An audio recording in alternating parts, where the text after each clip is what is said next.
kembali yang terhormat, yang terpelajar Bapak Dr. Raja Yudi Ahmad Hambali.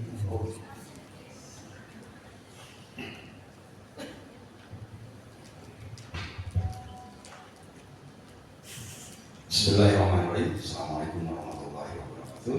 Terima kasih pimpinan sidang, hadirin Bapak Ibu yang ada di tempat hari ini.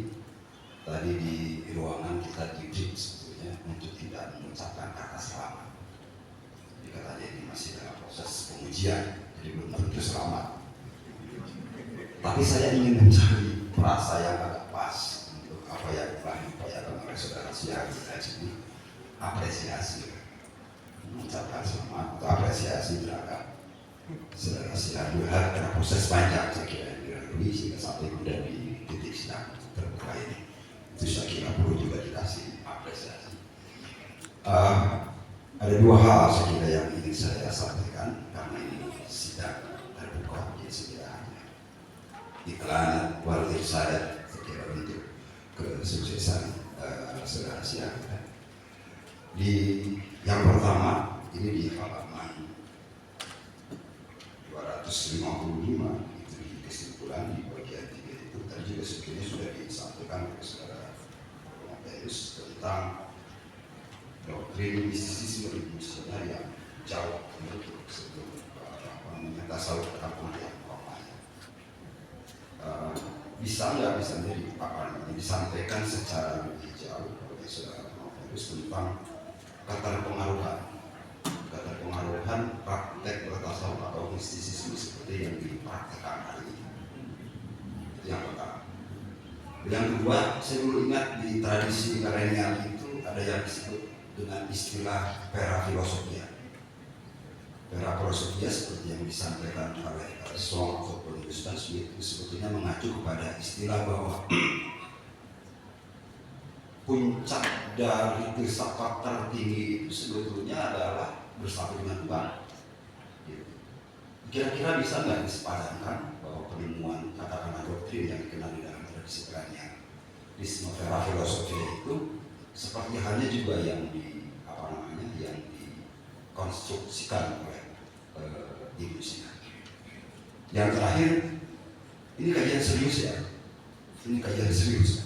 Ini kajian yang mungkin tidak semua orang minat membahas tentang ini. Kalau kemudian ditarik tentang relevansinya untuk hari ini apa sih? Ini ngomong apa? Ini ngomong apa?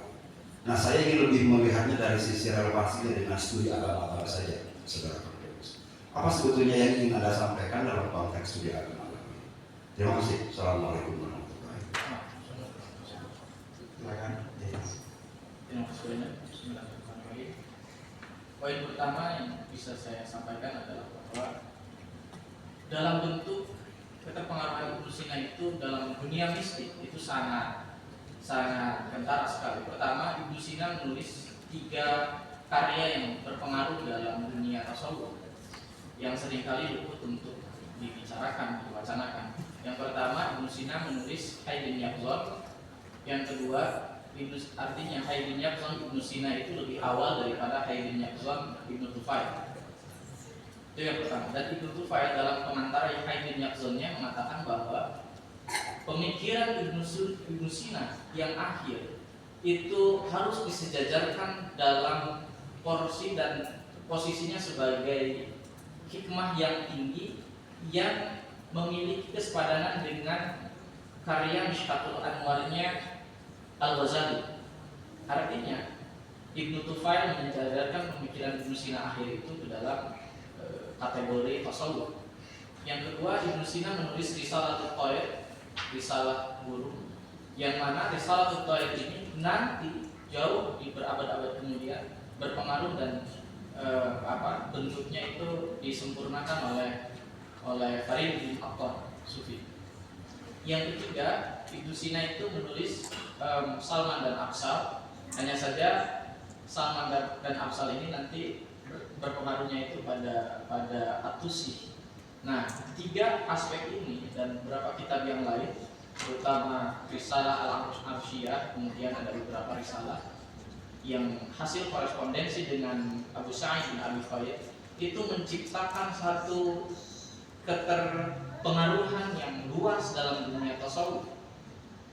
Kemudian ada satu qasidatun nafs. Qasidah ini bahkan kelak dikutip oleh Ibnu Arabi.